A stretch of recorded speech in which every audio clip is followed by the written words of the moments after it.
इसमें हमको प्रूव करना है कि रूट टू इरेशनल है, तो हम इसका अपोजिट मान लेंगे, हम मान लेंगे कि let root two is rational.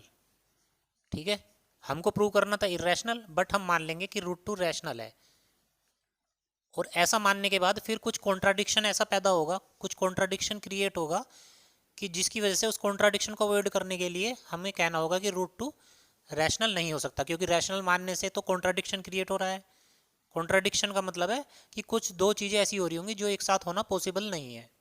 ठीक है, तो इस कॉन्ट्राडिक्शन को अवॉइड करने के लिए हम कहेंगे कि रूट टू इसलिए रैशनल नहीं हो सकता, इसीलिए रूट टू इरेशनल होगा। ठीक है बच्चों, तो हमने मान लिया स्टार्टिंग में रूट टू रैशनल है। अब अगर कोई नंबर रैशनल होता है तो उसको ए अपॉन बी की फॉर्म में हम एक्सप्रेस कर सकते हैं, जहां ए और बी दोनों इंटीजर हो। ठीक है, अब रूट टू रैशनल है तो क्या होगा, ए और बी की जगह हम आर और एस ले रहे हैं, तो रूट टू को क्या लिख सकते हैं, hence there exist two integers r and s such that, ऐसे दो इंटीजर आर और एस एग्जिस्ट करेंगे जिससे कि रूट टू को हम क्या लिख सकते हैं, आर अपॉन एस की फॉर्म में। ठीक है, एंड एस जीरो के इक्वल नहीं हो सकता। ठीक है, नीचे का डिनोमिनेटर जो होता है वो तो जीरो के इक्वल कभी भी नहीं हो सकता, तो रूट टू को क्या लिख सकते हैं, आर अपॉन एस। अब हम अगर इनमें हो सकता है इन दोनों में कुछ कॉमन भी फैक्टर हो, जैसे कि देखिए आर अपॉन एस तो ये भी है, 1/2 भी हो सकता है और 4/8 भी हो सकता है, बट इन दोनों में एक डिफरेंस है, यहाँ इन दोनों में कुछ कॉमन नहीं है, बट यहाँ इन दोनों में 4 कॉमन है। ठीक है, तो अगर 4 कॉमन है तो हम क्या कर सकते हैं, 4 से ऊपर नीचे डिवाइड कर सकते हैं, ये बन जाएगा 1/2।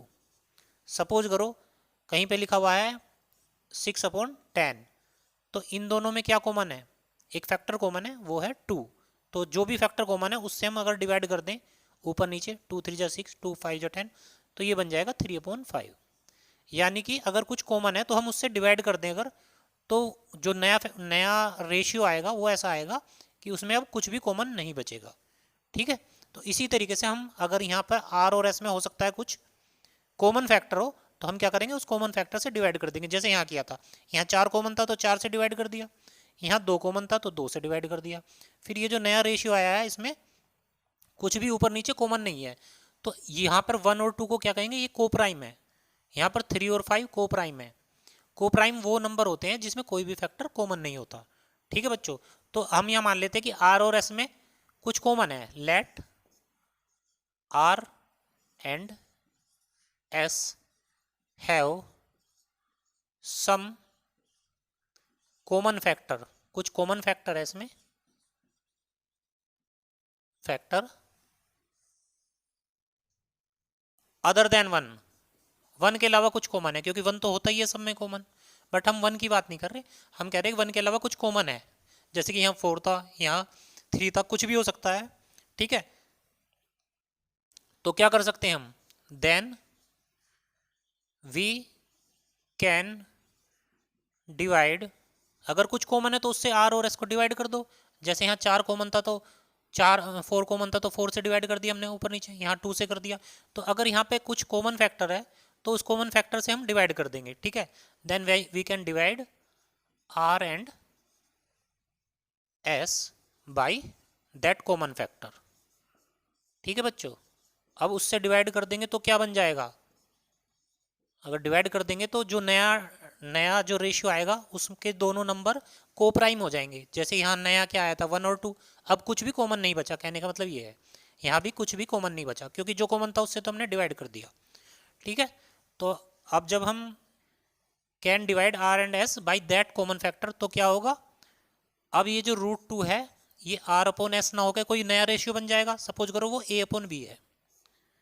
ठीक है, सो रूट 2 क्या हो सकता है, बन जाएगा ए अपॉन बी, वेयर ये जो ए और बी नए नंबर आए हैं ये इनमें कुछ भी कॉमन नहीं होगा, क्योंकि कॉमन से तो हमने डिवाइड कर दिया। ठीक है, वेयर ए एंड बी, अब ये जो ए एंड बी है ये को प्राइम है, को प्राइम का मतलब है इसमें कुछ भी कॉमन नहीं है, where a and b are coprime. अब इसी बात का हम यूज करेंगे, अभी हमने ये दिखा दिया है, ये मान के चल रहे हैं कि ए और बी को प्राइम है, यानी कि इसमें कुछ भी कॉमन फैक्टर नहीं है। थोड़ी देर बाद हम ये दिखाएंगे कि ये ए और बी में कुछ कॉमन फैक्टर है, तो ये कॉन्ट्राडिक्शन हो जाएगा। यहाँ तो हम मान के स्टार्ट कर रहे हैं कि ए और बी में, क्योंकि कॉमन फैक्टर से तो हमने डिवाइड कर दिया अगर कुछ कॉमन था। तो अभी ए और बी जो हैं ये, इसमें हम मान के चल रहे हैं कि कुछ भी कॉमन नहीं है, बट थोड़ी देर बाद देखेंगे हम तो ए और बी में कुछ कॉमन निकलेगा, तो यानी कॉन्ट्राडिक्शन हो जाएगा। यहाँ हम कह रहे हैं कॉमन नहीं है और नीचे कॉमन दिखा देंगे तो कॉन्ट्राडिक्शन हो जाएगा, इसलिए हमको मानना पड़ेगा कि ये कॉन्ट्राडिक्शन इसलिए क्रिएट हो रहा है कि हमने रैशनल मान लिया था इसको, रूट टू को, इसलिए इरेशनल था। तो अब हमारा सारा एम ये रहेगा कि ए और बी में हमें कुछ ना कुछ कॉमन दिखाना है। फिलहाल तो कुछ भी कॉमन नहीं है, को प्राइम है ये, ठीक है बच्चों। अब को प्राइम मान लिए, अब क्या करेंगे हम, इसकी क्रॉस मल्टीप्लिकेशन कर सकते हैं, ठीक है। ये बी इधर मल्टीप्लाई में चला जाएगा, तो ये हो जाएगा रूट टू बी इक्वल ए, ठीक है बच्चों। अब क्या कर सकते हैं, दोनों तरफ का स्क्वायर कर सकते हैं, तो स्क्वायरिंग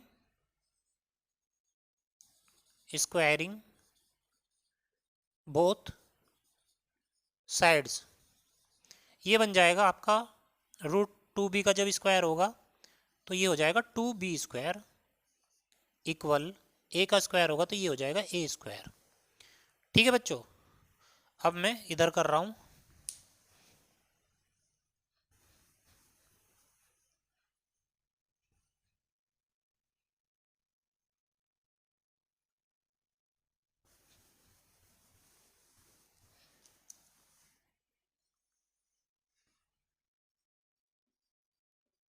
सच दैट, ठीक है। यहाँ पे लिखा हुआ है two B square equal a square, अगर इसे पलट के लिखें हम तो ये हो जाएगा A square equal to B square, ठीक है। तो देखिए ये जो राइट साइड है इसमें टू की मल्टीप्लाई हो रही है, ठीक है, टू की मल्टीप्लाई हो रही है यानी कि टू इसका एक फैक्टर है। अब टू एक फैक्टर है तो ये राइट वाली साइड जो है टू से डिविजिबल है, इसका मतलब, ठीक है ना। अगर किसी भी चीज़ में टू से डिवाइड हो रहा है, टू से मल्टीप्लाई हो रही है, चाहे कोई भी चीज़ हो, तो वो टू से हमेशा डिविजिबल होगी, क्योंकि टू एक फैक्टर है ऊपर, टू से कट जाएगा ये, ठीक है बच्चों। तो ये जो राइट वाली साइड है ये आपकी टू से डिविजिबल है, और इस राइट साइड के इक्वल क्या है, ए स्क्वायर, यानी कि ये ए स्क्वायर भी आपका टू से डिविजिबल है, ठीक है बच्चों। तो इसका मतलब क्या है, इसका पूरे का मतलब है कि A square is divisible by two, ठीक है, क्योंकि टू से मल्टीप्लाई हो रही है इधर, तो ये साइड तो टू से डिविजिबल है और इसके इक्वल है ए स्क्वायर, तो ए स्क्वायर भी टू से डिविजिबल होगा, ठीक है। अब अगर ए स्क्वायर डिविजिबल है टू से, तो थोड़ी देर पहले हमने एक थ्योरम पढ़ी थी, तो उससे क्या हो जाएगा, ए भी डिविजिबल होगा, ए इज डिविजिबल बाई टू, इसका मतलब ये होगा ना, क्योंकि ए स्क्वायर अगर दो से टू से डिविजिबल है तो ए भी डिविजिबल होगा बाई टू। अब जब ए दो से टू से डिविजिबल है तो इसका मतलब क्या है, ए का एक फैक्टर टू होगा, ठीक है बच्चों। दूसरा कुछ भी हो हमें उससे मतलब नहीं, हम उसे सी मान लेते हैं, तो ए को क्या लिख सकते हैं हम, टू सी, ठीक है ना, क्योंकि हमें पता है ए डिविजिबल है टू से, इसका मतलब ए का एक फैक्टर तो टू हो गया, और दूसरा कुछ भी हो उसकी जगह हमने सी ले लिया, यानी कि ए को क्या लिख सकते हैं हम, टू सी के इक्वल लिख सकते हैं, ठीक है। वेयर सी क्या है, सी इज सम इंटीजर, कुछ भी इंटीजर हो हमें इस बात से मतलब नहीं है, हमने मान लिया कि कोई भी इंटीजर है, बट कम से कम सी में टू, ए में ए का एक फैक्टर टू तो है, क्योंकि ए टू से डिविजिबल था, ठीक है। अब ये value A equal to two C हम यहाँ पर रख देंगे, ठीक है, उस इक्वेशन में a equal to two c रख देंगे, तो ये हो जाएगा टू सी का square equal to B square, तो ये हो जाएगा four c square equal to B square. यहाँ से बी स्क्वायर कितना आ जाएगा, ये टू इधर डिवाइड में चला जाएगा, तो बी स्क्वायर आ जाएगा four c square upon two, तो बी स्क्वायर कितना हो जाएगा, बी स्क्वायर हो जाएगा टू सी स्क्वायर के इक्वल। अब ये बिल्कुल वही कंडीशन बन गई जो थोड़ी देर पहले बनी थी, जैसे ए square equal to two B square था, तो इसका मतलब क्या था कि ए स्क्वायर टू से डिविजिबल है, यही मतलब था। तो अब यहाँ B square equal to two C square है, तो इसका मतलब क्या है, इसका मतलब है कि b square is divisible by two, ठीक है। अब जैसे ए स्क्वायर इज डिविजिबल बाई 2 था, तो थ्योरम से क्या कह सकते हैं हम, ए इज डिविजिबल बाई 2। इसी तरीके से यहाँ पे b square is divisible by 2 है, तो इसका मतलब क्या हो जाएगा, बी इज आल्सो डिविजिबल। ठीक है ना, थ्योरम से हम कह सकते हैं कि जब भी ए स्क्वायर डिविजिबल होता है किसी नंबर से, किसी प्राइम नंबर से, तो ए भी डिविजिबल होता है। इसी तरीके से बी स्क्वायर डिविजिबल है 2 से, तो b is also divisible by 2। अब ए भी डिविजिबल है बी 2 से, और बी भी डिविजिबल है 2 से। इसका मतलब क्या है, दोनों में एक फैक्टर 2 कॉमन है। ठीक है ना, that means a and b have a common factor 2। इनके बीच में एक कॉमन फैक्टर है, कॉमन फैक्टर 2। ठीक है ना बच्चों, बी भी डिविजिबल है 2 से और ए भी 2 से डिविजिबल है। इसका मतलब ए और बी दोनों में एक फैक्टर 2 है, कॉमन है वो, क्योंकि ए में भी 2 है और बी में भी 2 है। बट यहाँ पर हमने क्या माना था, ए और बी दोनों को कोप्राइम माना था, मतलब इसमें कुछ भी कॉमन फैक्टर नहीं माना था हमने।